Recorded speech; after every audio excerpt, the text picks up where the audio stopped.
যুদ্ধবন্ধের দাবিতে যুক্তরাষ্ট্রের শিক্ষার্থীদের বিক্ষোভ চলছেই। সমাবর্তন বাতিল করল কলাম্বিয়া বিশ্ববিদ্যালয়। সংহতি জানিয়ে যুক্তরাজ্য সহ দেশে দেশে বিক্ষোভ। ভারতের লোকসভা নির্বাচনের তৃতীয় দফার ভোট গ্রহণ চলছে। 11 রাজ্যের 93 আসনে লড়াই। সবার নজর গুজরাটের গান্ধীনগরে স্বরাষ্ট্রমন্ত্রী অমিত শাহর আসনে। এবং পঞ্চমবারের মতো রাশিয়ার প্রেসিডেন্ট হিসেবে শপথ নিলেন পুতিন। জমকালো আয়োজনে আরও 6 বছরের জন্য দেশটির ক্ষমতা গ্রহণ। অনুষ্ঠান বয়কট করল পশ্চিমা দেশগুলো।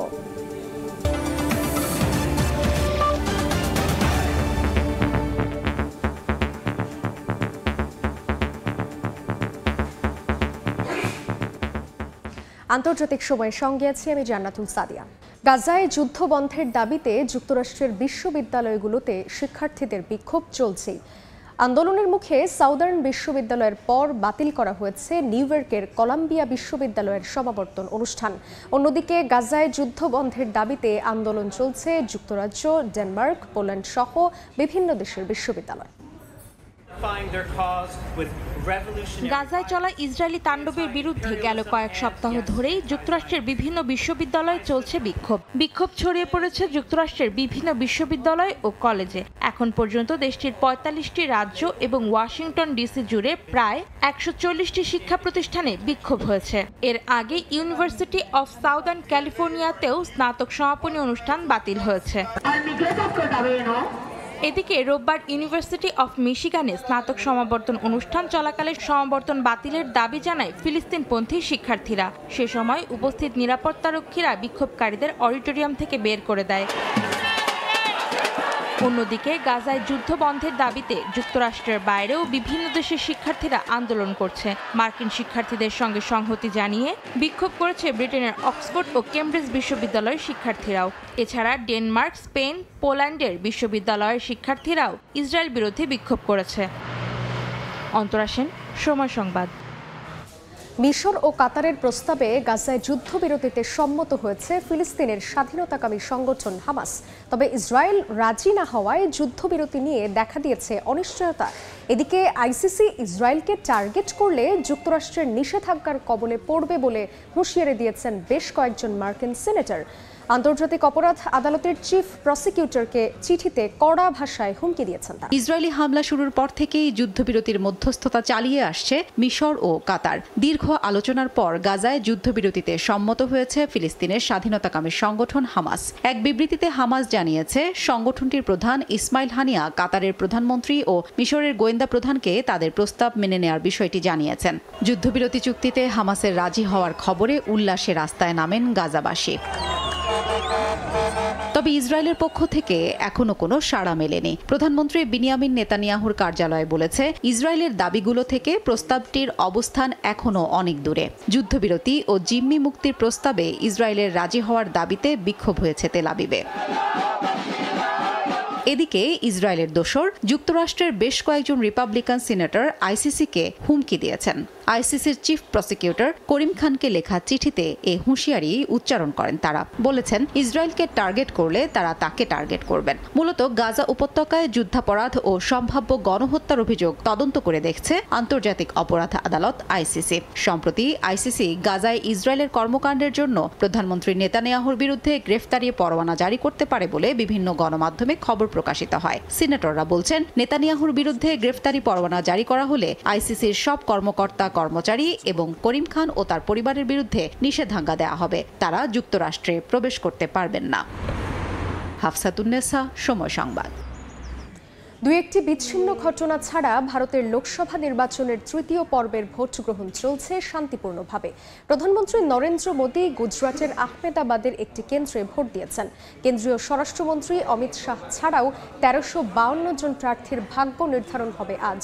উত্তর পূর্ব ভারতের আসাম থেকে বিস্তারিত জানাচ্ছেন সুব্রত আচার্য, ছবি তুলেছেন বিশ্বজিৎ দাস। উত্তর পূর্ব ভারতের আসাম রাজ্যের ধুবড়ির একটি ভোট গ্রহণ কেন্দ্র এটি। মঙ্গলবার সকাল 7টা থেকেই দীর্ঘ লাইনে দাঁড়িয়ে তাদের গণতান্ত্রিক অধিকার প্রয়োগ করতে দেখা যায়। শুধু ধুবড়ি নয়, এদিন ভারতের 10টি রাজ্য ও একটি কেন্দ্রশাসিত অঞ্চলের 93টি আসনে ভোট গ্রহণ চলছে। গুজরাটের আহমেদাবাদের একটি স্কুলে ভোট দেন দেশটির প্রধানমন্ত্রী নরেন্দ্র মোদী। একই কেন্দ্রে ভোট দিতে দেখা যায় কেন্দ্রীয় স্বরাষ্ট্রমন্ত্রী অমিত শাহকেও। তৃতীয় দফায় ভাগ্য নির্ধারিত হবে দেশটির শীর্ষস্থানীয় বেশ কয়েকজন রাজনীতিকের। এর মধ্যে রয়েছেন কেন্দ্রীয় স্বরাষ্ট্রমন্ত্রী অমিত শাহ সহ মোদির মন্ত্রিসভার প্রভাবশালী আরও 5 জন মন্ত্রীর। এদিকে প্রথম এবং দ্বিতীয় দফার মতোই বিচ্ছিন্ন ঘটনা ঘটেছে পশ্চিমবঙ্গেও। উত্তর ও দক্ষিণ মালদা, মুর্শিদাবাদ, জঙ্গিপুরে ভোট হচ্ছে এদিন। তবে মুর্শিদাবাদের বেশ কয়েকটি ভোট গ্রহণ কেন্দ্রে উত্তেজনা ছড়িয়ে পড়ে, চলে ধাওয়া পাল্টা ধাওয়ার ঘটনাও। গ্রেফতার হন কয়েকজন ভুয়া ভোটার ও এজেন্ট। দুপুর 12টার আগ পর্যন্ত রাজনৈতিক দলগুলোর পক্ষ থেকে 5 শতাধিক অভিযোগপত্র জমা পড়েছে নির্বাচন কমিশনে। লোকসভার ভোট চলবে স্থানীয় সময় সন্ধ্যে 6টা পর্যন্ত। তৃতীয় পর্যায়ের ভোটের মধ্য দিয়ে দেশটিতে 284 আসনের ভোট সম্পন্ন হচ্ছে। 543 আসন বিশিষ্ট ভারতের লোকসভা। বাকি 4 দফায় নির্বাচন কমিশনকে ভোট নিতে হবে বাকি 259 আসনে। এভাবেই সকাল থেকে দীর্ঘ লাইন দিয়ে ভারতের সাধারণ জনগণ তাদের গণতান্ত্রিক অধিকার প্রয়োগ করলেন। আর এই অধিকার প্রয়োগের মধ্য দিয়ে আগামীর 5 বছরে একটি শক্তিশালী ভারত গড়ার পক্ষে তারা রায় দান করলেন। উত্তর পূর্ব ভারতের আসামের ধুবড়ী থেকে সুব্রত আচার্য, সময় সংবাদ। ভোটের খবর জানাতে আসামে আছেন রিপোর্টার সুব্রত আচার্য, সরাসরি যাচ্ছি তার কাছে।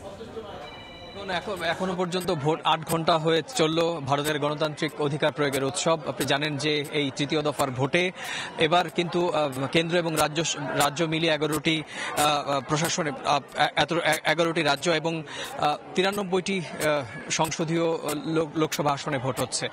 সকাল 7টা থেকে ভোট শুরু হয়েছে এবং সেটি কিন্তু কোনো রকম বিরতি ছাড়াই চলবে সন্ধ্যা 6টা পর্যন্ত। আমরা এই মুহূর্তে রয়েছি উত্তর পূর্ব ভারতের গুরুত্বপূর্ণ আসাম রাজ্যের ধুবড়ী সংসদীয় একটি আসনে এবং আপনারা জানেন যে সকাল থেকে ধুবড়ির বিভিন্ন ভোট কেন্দ্রে আমরা ঘুরে বেরিয়েছি। অভূতপূর্ব সারা। ভোট কিভাবে উৎসবে পরিণত হয় সেটি ভারতের নাগরিকদের কাছে অবশ্যই সাধারণ অনেকে শিখতে হবে, কারণ আপনি জানেন যে গত 2 দফায়, প্রথম এবং দ্বিতীয় দফায় তীব্র দাবদাহ উপেক্ষা করে কিন্তু সাধারণ মানুষ ভোট কেন্দ্রে গিয়েছে। তবুও জাতীয় নির্বাচন কমিশন বলছে যে সেটি 66 এবং 67%। সেটিও কিন্তু ভারতের গত 2 বা 3টে লোকসভার ভোট পড়ার হারের ক্ষেত্রে কম। কিন্তু এবার মনে করা হচ্ছে তৃতীয় দফা ভোটে কিন্তু গত শেষ গেল 2 দফা থেকে অনেক বেশি সংখ্যক ভোট হবে। আমি যে রাজ্যে রয়েছে আপনি জানেন, সকাল থেকে দেখাচ্ছিলাম লম্বা লাইনে দাঁড়িয়ে, বৃষ্টি উপেক্ষা করে কিন্তু লম্বা লাইনে দাঁড়িয়ে নারী এবং পুরুষ তারা ভোটাধিকার প্রয়োগ করছেন। তো আপনি জানেন যে যেটা সকালবেলাও বলছিলাম যে ভারতের যে 15টি লোকসভা আসন, যে লোকসভা আসনে সংখ্যালঘু মুসলিমরাই ভোটের যে হার এবং জিত নির্ধারণ করেন, তাদের মধ্যে আসামের অন্যতম এই ধুবড়ী আসন। আপনি জানেন যে ধুবড়ী পরপর 2009 সালের পর থেকে কিন্তু এখানে ইউডিএফ তিনি এখানকার সাংসদ। তো এখানে এমন একজন আছেন যে রাজনৈতিক মেরুকরণ সম্পর্কে তিনি বলতে পারবেন। আমরা ক্যামেরার সামনে কথা বলবো যে এই মুহূর্তে দাঁড়িয়ে যে এখানে ভোট নির্ধারণ করেন তো মুসলিম সংখ্যালঘু মুসলিম। তো কি অবস্থা এখানে এই মুহূর্তে দাঁড়িয়ে? অবস্থা দেখেন, এখানে আমরা সিদ্ধান্ত নিয়েছি এবার কংগ্রেসকে আমরা সাপোর্ট করব। এখন কংগ্রেসের আমাদের ক্যান্ডিডেট হলো রকিবুল হোসেন, উনি 5 বার করে বিধায়ক রয়েছে। এবার উনি সামগুড়ির বিধায়ক, নগর সমষ্টি। মানে উন্নয়নটাকে কি ইস্যু, সংখ্যালঘুদের উন্নয়নটা কি বড় ইস্যু নাকি এলাকা ডেভেলপমেন্টের ইস্যু? কোনটা ইস্যুকে সামনে রেখে এবার ভোট হচ্ছে বলে মনে হচ্ছে? দেখেন, এখানে ইউডিএফ যে সাংসদ ছিলেন 3 বার করে সাংসদ হলেন, কিন্তু উনি সাংসদ হওয়ার পর যে কোনো কাম কাজ করলো না। উনি যেভাবে করছে, যেভাবে দেশ প্রতিশ্রুতি দিয়েছিলেন, সেই প্রতিশ্রুতি রাখতে পারলেন না। সেই জন্য আমরা দেখলাম যে উনি কোনো প্রতিশ্রুতি রাখতে পারলেন না। মানে এখন একদম সাধারণ ভোটারদের কাছে প্রতিশ্রুতি একটি বড় বিষয় এবং রাজনৈতিক দলগুলো যে প্রতিশ্রুতি ভোটের আগে যে ম্যানিফেস্টো দিয়ে সামনে ভোটারদেরকে ভোট বাক্সে অর্থাৎ এই লাইনে দাঁড় করাতে পারেন, সেটি ভোটের পর কোন যে রাজনৈতিক দলগুলো তারা কতটা সেই প্রতিশ্রুতি অনুযায়ী কাজ করতে পারে সেটা কিন্তু ভোটাররা ভীষণ বিচক্ষণভাবে দেখেন। আপনি জানেন যে এই আসাম ছাড়াও আপনি আজকে যে 11টি রাজ্য এবং কেন্দ্রশাসিত অঞ্চলে ভোট হচ্ছে, তার মধ্যে মধ্যে আমি যে রাজ্যের বাসিন্দা পশ্চিমবঙ্গে ভোট হচ্ছে এবং পশ্চিমবঙ্গেও কিন্তু প্রথম এবং দ্বিতীয় দফার ভোটের মতোই একই রকমভাবে ভোট সন্ত্রাস যেটি আমরা বলে থাকি সেটি হয়েছে। কেন্দ্রীয় বাহিনীর পর্যাপ্ত উপস্থিতিতেও কিন্তু জাতীয় নির্বাচন কমিশন এখানে কিন্তু সন্ত্রাস মুক্ত পরিবেশে ভোট করতে পারেনি। আপনারা জানেন যে মুর্শিদাবাদ, সেখানেও সংখ্যালঘু অধ্যুষিত মুর্শিদাবাদ একটি সংসদীয় এলাকা, সেখানে কিন্তু সকাল থেকে বিচ্ছিন্ন ঘটনা ঘটেছে। তো সব মিলিয়ে আজকে ভোটের ছবিটা এই মুর্শিদাবাদ যদি আমরা আলাদা করে রাখি তাহলে কিন্তু ভোটের ছবিটা সার্বিকভাবে এখনো পর্যন্ত প্রথম 8 ঘন্টায় কিন্তু নির্বিঘ্ন এবং শান্তিপূর্ণভাবে ভোটের একটি উৎসবের ছবি এঁকে সামনের দিকে করছে। তো এই ছিল আমার কাছে ভারতের 18তম লোকসভা নির্বাচনের তৃতীয় দফার ভোট গ্রহণের প্রথম 8 ঘন্টার আমার কাছে থাকা এই সংক্রান্ত সবশেষ তথ্য। সরাসরি ছিলাম ভারতের আসামে। পঞ্চমবারের মতো রাশিয়ার প্রেসিডেন্ট হিসেবে শপথ নিলেন ভ্লাদিমির পুতিন। মঙ্গলবার ক্রেমলিনে জমকালো অনুষ্ঠানে প্রেসিডেন্ট হিসেবে শপথ নেন তিনি। বিলাসবহুল মোটর শোভাযাত্রায় গ্র্যান্ড ক্রেমলিন প্রাসাদে আসেন পুতিন। এরপর প্রাসাদের করিডোর দিয়ে লাল গালিচা বিছানো পথ দিয়ে হেঁটে সেন্ট এন্ড্রু হলে যান তিনি। সেখানেই সংবিধানে হাত রেখে আরও 6 বছরের জন্য রাশিয়ার প্রেসিডেন্ট হিসেবে শপথ নেন পুতিন। পরে তিনি বক্তব্য রাখেন। তবে এই অনুষ্ঠান বয়কট করেছে যুক্তরাষ্ট্র, যুক্তরাজ্য এবং ইউরোপীয় ইউনিয়নের বেশিরভাগ দেশ।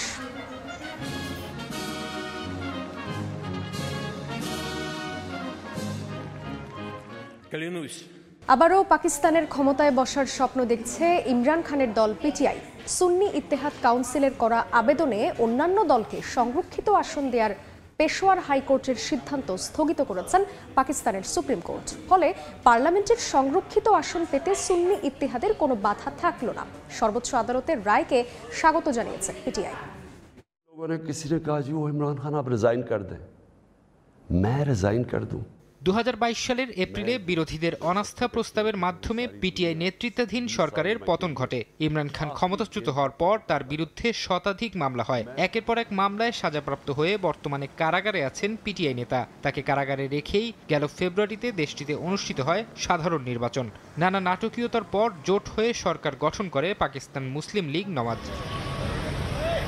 পাকিস্তানের সুপ্রিম কোর্টের রায়ে ফের ক্ষমতায় বসার আশা দেখছেন ইমরান খান। পাকিস্তান পার্লামেন্টের সংরক্ষিত আসন নিয়ে পেশোয়ার হাইকোর্টের দেয়া একটি সিদ্ধান্ত স্থগিত করেছে পাকিস্তানের সুপ্রিম কোর্ট। সুন্নি ইত্তেহাদ কাউন্সিলের দায়ের করা আবেদনের ভিত্তিতে সোমবার এই স্থগিতাদেশ দিয়েছেন দেশটির সর্বোচ্চ আদালত। সুপ্রিম কোর্টের এই আদেশে ইমরান খানের দল পিটিআইয়ের ক্ষমতায় ফেরার আশাকে আবার জাগিয়ে তুলেছে। শুনানিতে আইনজীবী ফয়সাল সিদ্দিকী আদালতকে বলেন, স্বতন্ত্র বিজয়ী পিটিআই সদস্যরা সুন্নি ইত্তেহাদ কাউন্সিলে যোগ দিয়েছিলেন। তখন বিচারপতি মনসুর আলী শাহ জানতে চান 7 প্রার্থী এখনও স্বতন্ত্র হিসাবে জাতীয় পরিষদের অংশ কিনা। বিচারপতি আতাহার জানতে চান পিটিআই নিবন্ধিত রাজনৈতিক দল কিনা। ফয়সাল সিদ্দিকী বলেন পিটিআই একটি নিবন্ধিত রাজনৈতিক দল। এদিকে সুপ্রিম কোর্টের রায়কে স্বাগত জানিয়েছে ইমরান খানের দল পিটিআই। আদালত এ ধরনের রায় অব্যাহত রাখলে শিগগিরই ক্ষমতায় আসবে বলে মন্তব্য করেন দলটির নেতা আসাদ কায়সার। ফরহাদ চৌধুরী, সময় সংবাদ। গাজায় চলমান ইসরায়েলি নৃশংসতা ছবির মাধ্যমে তুলে ধরায় এবছর পুলিৎজার পুরস্কার পেয়েছে ব্রিটিশ বার্তা সংস্থা রয়টার্স। এছাড়া বৈদ্যুতিক গাড়ি নির্মাতা প্রতিষ্ঠান টেসলার সিইও ইলন মাস্কের বিভিন্ন প্রতিষ্ঠানের অনিয়ম নিয়ে অনুসন্ধানী প্রতিবেদনের জন্য পুরস্কৃত করা হয়েছে বার্তা সংস্থাটিকে। অন্যদিকে 3টি করে পুরস্কার পেয়েছে মার্কিন সংবাদ মাধ্যম ওয়াশিংটন পোস্ট ও the New York Times. Columbia ইউনিভার্সিটির একটি বোর্ড প্রতি বছর সাংবাদিকতার নোবেল খ্যাত এই পুলিৎজার পুরস্কার ঘোষণা করে। ইউরোপের সঙ্গে চলমান শীতল সম্পর্কের মধ্যেই ফ্রান্স সফর করছেন চীনা প্রেসিডেন্ট শি জিনপিং। সোমবার ফরাসি প্রেসিডেন্ট ও ইউরোপীয় ইউনিয়ন প্রধানের সঙ্গে রুদ্ধদ্বার বৈঠক করেন চীনা প্রেসিডেন্ট। বিশ্লেষকরা বলছেন, ইউক্রেন যুদ্ধে রাশিয়ার পক্ষ নেয় ইউরোপের সঙ্গে ক্ষতিগ্রস্ত সম্পর্ক উন্নয়নই সফরের মূল লক্ষ্য। প্যারিস থেকে আরও জানাচ্ছেন মোহাম্মদ লুৎফুর রহমান বাবু। ইউক্রেন যুদ্ধ ঘিরে ইউরোপের সঙ্গে চীনের হিমশীতল সম্পর্ক চলছে। এর মধ্যেই 5 বছর পর ইউরোপীয় ইউনিয়নভুক্ত কোনো দেশ সফরে গেলেন চীনের প্রেসিডেন্ট শি জিনপিং। রোববার সফরের শুরুতে ফ্রান্সের রাজধানী প্যারিসের অর্লি বিমানবন্দরে পৌঁছালে তাকে অভ্যর্থনা জানান ফরাসি প্রধানমন্ত্রী গাব্রিয়েল আতাল। পরে সেখান থেকে চীনা প্রেসিডেন্ট যান ফরাসি প্রেসিডেন্টের বাসভবন এলিজি প্রাসাদে। এ সময় তাকে স্বাগত জানান ফ্রান্সের প্রেসিডেন্ট ইমানুয়েল ম্যাক্রো। সফরে শি জিনপিং, ফরাসি প্রেসিডেন্ট ইমানুয়েল ম্যাক্রো ও ইউরোপীয় ইউনিয়ন প্রধান উরসুলা ভন ডার লাইনের সঙ্গে গুরুত্বপূর্ণ বৈঠকে অংশ নেন। তাদের আলোচনায় দুই দেশের বাণিজ্য ও ইউক্রেন যুদ্ধ ইস্যু প্রাধান্য পায়। যুদ্ধবন্ধে চীনের ভূমিকার প্রয়োজনীয়তার কথা তুলে ধরেন ইউই প্রধান। পাশাপাশি ইউরোপের সঙ্গে আরও ভারসাম্যপূর্ণ বাণিজ্য নিশ্চিত করার বিষয়ে চীনা প্রেসিডেন্টকে আহ্বান জানানো হয়। এ বিষয়ে চীনা প্রেসিডেন্ট সম্মত হয়েছেন বলে জানিয়েছে বিভিন্ন গণমাধ্যম। মূলত ইউরোপ সফরে শি জিনপিংয়ের লক্ষ্য তিনটি: ইউক্রেন যুদ্ধে রাশিয়ার পক্ষ নেয় ইউরোপের সঙ্গে ক্ষতিগ্রস্ত হওয়ার সম্পর্ক উন্নয়ন, চীনের বিরুদ্ধে ইউএর অর্থনৈতিক নিরাপত্তা এজেন্ডাকে অকার্যকর করা এবং সার্বিয়া ও হাঙ্গেরির সঙ্গে বেইজিংয়ের দৃঢ় সম্পর্ক প্রদর্শন করা। ফ্রান্স ও চীনের মধ্যে কূটনৈতিক সম্পর্কের 60 বছর উপলক্ষে শির এই সফর। ফ্রান্সের পর সার্বিয়া ও হাঙ্গেরি যাবার কথা রয়েছে চীনা প্রেসিডেন্টের। মোহাম্মদ লুৎফুর রহমান বাবু, সময় সংবাদ, প্যারিস। বন্যায় বিপর্যস্ত ব্রাজিলের মৃতের সংখ্যা দাঁড়িয়েছে 83 জনে। এখনও নিখোঁজ রয়েছেন 100-র বেশি বাসিন্দা। অন্যদিকে কিছুটা হলেও রোদের দেখা মিলেছে যুক্তরাষ্ট্রের টেক্সাস অঙ্গরাজ্যে। কমতে শুরু করেছে বন্যার পানি। তবে বন্যার পানিতে ভেসে যাওয়া একটি গাড়িতে আটকা পড়ে শিশুসহ 3 জনের প্রাণ গেছে। যেদিকে চোখ যায় শুধু পানি আর পানি, ডুবেছে ঘরবাড়ি, রাস্তাঘাট, পার্কিং করা গাড়িও। সপ্তাহখানেক ধরে চলা বন্যায় বিপর্যস্ত লাতিন আমেরিকার দেশ ব্রাজিল। দেশটির দক্ষিণাঞ্চলীয় প্রদেশ রিও গ্রান্দে দো সুলেতে বেড়েই চলেছে মৃতের সংখ্যা। নিখোঁজ রয়েছেন বহু বাসিন্দা।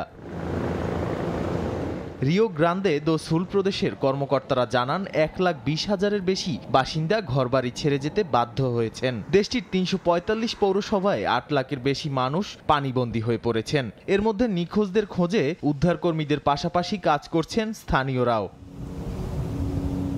বন্যায় দেশটির দক্ষিণাঞ্চলের একটি ফুটবল স্টেডিয়ামও পানির নিচে। ভেঙে পড়েছে গুরুত্বপূর্ণ সড়ক এবং সেতু। আবহাওয়া দপ্তর জানায় চলতি সপ্তাহের শেষের দিকে বৃষ্টি অনেকটাই কমবে। অন্যদিকে বৃষ্টি কমতে শুরু করায় যুক্তরাষ্ট্রের দক্ষিণ পূর্ব টেক্সাসের বন্যা পরিস্থিতির কিছুটা উন্নতি হয়েছে। রোদের দেখা মেলায় বাসিন্দারা ফিরতে শুরু করেছেন বাড়িতে। তবে পুরোপুরি বন্যার পানি না নামায় এখনো দুর্ভোগ কাটেনি। এদিকে বানের জলে ভেসে গেছে গাড়ি, ভেতরে থাকা শিশুসহ অন্তত 3 জনের মৃত্যু হয়েছে। নাদিম মারজান, সময় সংবাদ। আন্তর্জাতিক সময়ের শীর্ষ সংবাদ জানিয়ে দিচ্ছি আরেকবার। যুদ্ধবন্ধের দাবিতে যুক্তরাষ্ট্রের শিক্ষার্থীদের বিক্ষোভ চলছেই। সমাবর্তন বাতিল করল কলাম্বিয়া বিশ্ববিদ্যালয়। সংহতি জানিয়ে যুক্তরাজ্য সহ দেশে দেশে বিক্ষোভ। এবং ভারতের লোকসভা নির্বাচনের তৃতীয় দফার ভোট গ্রহণ চলছে। 11 রাজ্যের 93 আসনের লড়াই। সবার নজর গুজরাটের গান্ধীনগরে স্বরাষ্ট্রমন্ত্রী অমিত শাহর আসনে।